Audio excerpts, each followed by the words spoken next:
Good morning and welcome back yet again to Community Chat. My name is Joe Atkinson. I'm the Communications Director for Evansville Mayor Stephanie Terry. And I'm Taylor Maris, the Special Projects Coordinator for the Evansville Police Department. And we are once again sitting here with Vic Kelson, the Executive Director of the Evansville Water Sewer Utility. Do you have to tape two business cards together for that? It's a long title. It's a lot of words. Yeah, it's a lot of either tiny font on those business cards.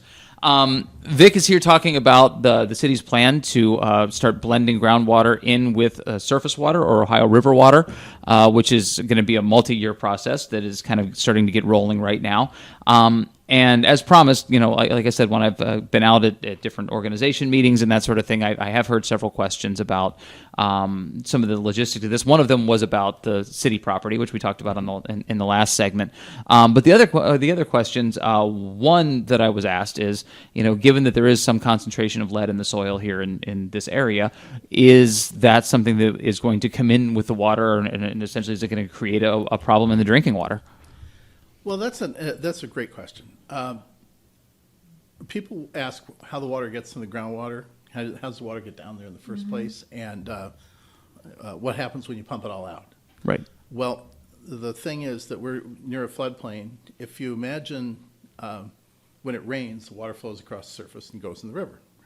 Well, some of that water also infiltrates into the soil and then ultimately reaches these sands and gravels that we've been talking about developing. So we call that recharge. So that's rainfall that's actually replenishing the water supply in the aquifer. So there's a certain amount of water that's actually coming from rainfall ultimately that replenishes the system. So that means that whatever's in the soil, there's a possibility that some of that could become dissolved in the water and make it into the groundwater.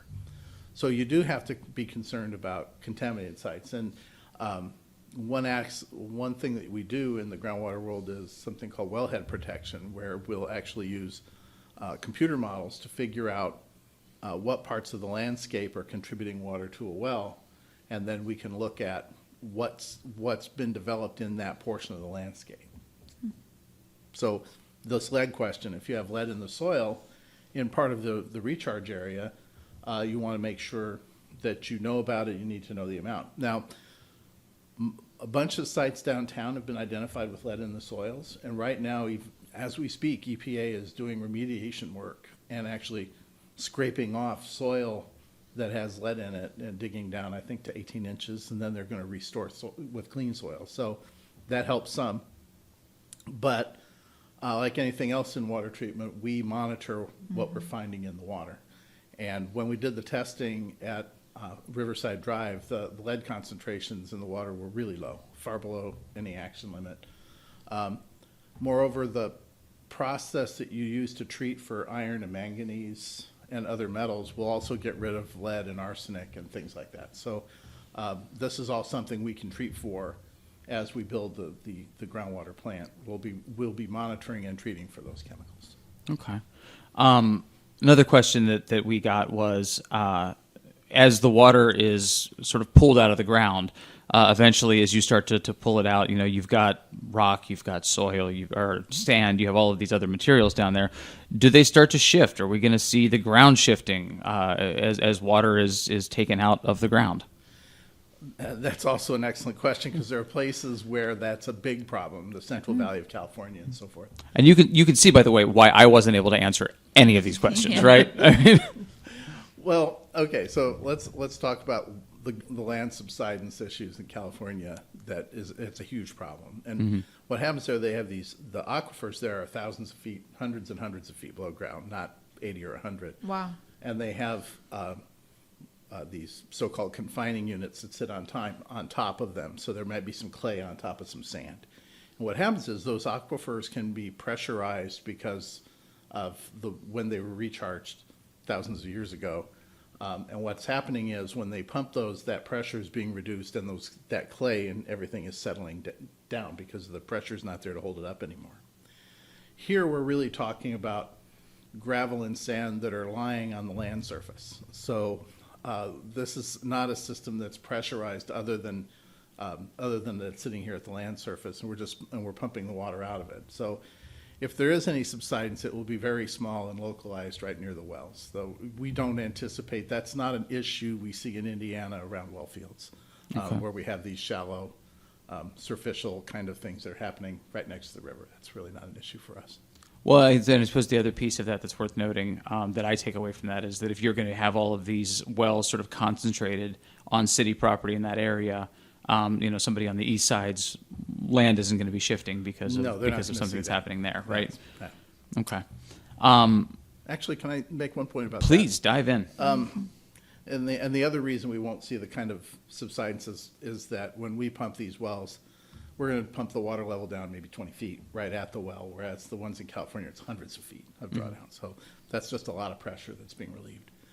The other thing is that, and I know we have homeowners inside the city who have their own wells, they may be concerned that our wells might affect their wells. In Indiana, there is a rule that if a high-capacity well is installed that pumps one of the neighbor's homeowner wells dry, that whoever's pumping the big well has to make that homeowner whole, which would be either to provide them with city water or deepen their well or something, right? For that reason, we really would like to keep whatever we develop. We're gonna look and see where there are homeowner wells nearby, and we'll pay close attention to that. So we don't want to cause anybody any problems, and we will be monitoring for that. But we do see when we tested our wells that the drawdown, the amount that the water levels fell near our well, dissipate within about 150 feet of the well. So we don't anticipate that being a problem, but if you have a homeowner well and you're concerned about it, please chat with us, and we'll be paying close attention. Okay. Are there any concerns, like whenever, like this summer, for example, we haven't had a lot of rain? So, like, is that dependent upon how much water makes its way all the way down there? It does to some degree. It's actually kind of interesting. It is. Oh, it's very fascinating, Vic. So recharge tends to happen when the soils are saturated. That makes sense. Right. When the soils aren't saturated, the trees and the grass and everything actually pull water up out. So recharge events really happen in the very early part of the winter, but mostly in the spring after the soil thaws. That's that part of the spring where your yard is always waterlogged and the farmers can't get out in the field and all that sort of thing. That's actually when recharge happens. It doesn't happen in the summer. So if we have a long, dry summer, the effect of that on the water levels in the aquifer is really people pumping more water, not so much that there isn't any recharge, because we almost never have significant recharge in the summer. It happens in the spring. So you like it whenever it's really wet outside? No, not particularly. Not personally. For work, Not maybe, but personally, but for recharge purposes, yeah, you want to have that nice wet period during the spring is actually when a lot of our groundwater gets replenished. So if we had a multi-year drought, we could have declining water levels in the aquifer. That said, this is an aquifer system that's actually hydraulically connected to the river. So for example, if we start pumping a well and we're pumping more than the recharge, well, there will be some water that could be pulled from the river into the aquifer. Okay. And which would remove all the solids and things like that. And potentially over time, it could bring some of that PFAS. But it's still the models that we hired a hydrological firm to model the whole system, and they said that if we pumped all 40 million gallons per day from groundwater in the city, in the end, the water we would pump would be roughly half and half recharged water and river water, which means we'd be getting far less PFAS than we would from the river. And there's a whole bunch of other stuff that's too complicated to talk about right now. But the fact is that the fact that we're near a river means that our well fields will be more resilient. Yes. Okay. The last question that I had, and I'll try and ask this quickly, because somebody asked me at this last meeting. They said, "Where does the groundwater come from?" Now, my response obviously was, and I said, I really don't want to sound dismissive when I say this. This is literally the only answer I know: the ground. But can you kind of give a little bit? I mean, you've explained it a little bit throughout the kind of the course here, but can you kind of give a little bit of a better answer than I was able to that question? So, I like it when people say it's like there's a huge underground lake. It's really not a lake, because when you picture that, you picture big open caverns, right? Or you picture, I went to Mammoth Cave and there's Right. a big hole in the ground, you picture that full of water. Right. That's really not how it works. The way it works is that if you've gone to the beach and you dig a hole at the beach, and that if you take a bucket and you you scoop all the water out, we all did this when we were kids, we then watch the water flow in and fill the hole. That's groundwater. Groundwater flows in a setting like a geologic setting like this. Groundwater is actually flowing through the pore spaces between the pieces of sand and the pieces of gravel. So the large, it kind of makes sense. The larger the pieces of rock that are there, the easier it is for water to flow through it. So if you had an aquifer made of bowling balls, you Right. could get a lot of water through that. But if it was filled with really fine sand, water would flow much more slowly through that. So depending on where you are, that fine sand might be just fine. But here, that wouldn't be very effective. We really are looking at this material. We're looking for the coarsest sand and the gravels that we can find. So that's where it flows. Where it comes from, some of it infiltrates from surface waters like the rivers I just said. Some of it comes as rainfall infiltration. A lot of times people will talk about recharge can happen at wetlands. So if we have an area that's a wetland, it stays soggy all the time. That's an area that, certain times of year could provide recharge to the aquifer. Other times of year, the reason they stay wet all year is that groundwater actually rises to the surface at that location, and that's why it stays wet, even though it doesn't rain. So, so it can come from both ways, but that's where it comes from. That's how it moves. That is a significantly better answer than I could have given. So anywhere we walk, like let's say just in the city of Evansville, is there always going to be water underneath us? There'll always be some. Okay. Okay. It's interesting. If you drill a hole almost anywhere, if you drill far enough, you'll probably hit water. Yeah. It may be really poor quality. Sure. It may be really mineralized with lots of dissolved stuff in it. And there may not be very much. Right. So when we talk about developing groundwater supplies, we're really looking at how much water can we get at a particular location. So for example, here in the city, we found a really productive aquifer that's quite thick, that's lying right here, right where we're sitting, actually. But when we went over and explored up at where Roberts Stadium used to be,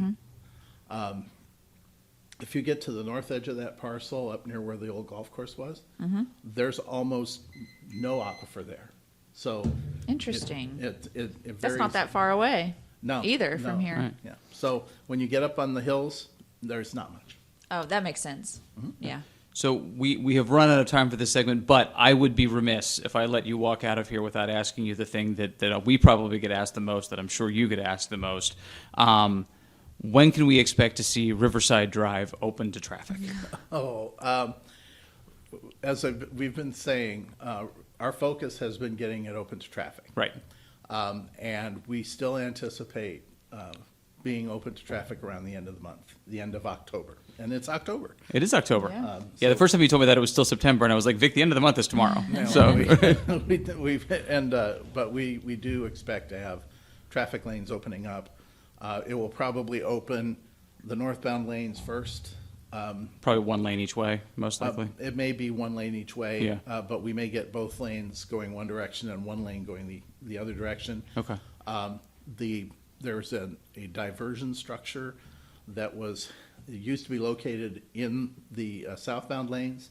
Where actually, when we rebuild, we're going to rebuild it outside of the traffic lane, so it's easier to maintain it. Okay. So we may very well have one lane open southbound for a time while we're doing that relocation. And then all the things like restoring the brick and everything like that, that'll all happen, but our focus right now Getting is it open. let's get traffic flowing again. Yeah. And that's our highest priority. Got it.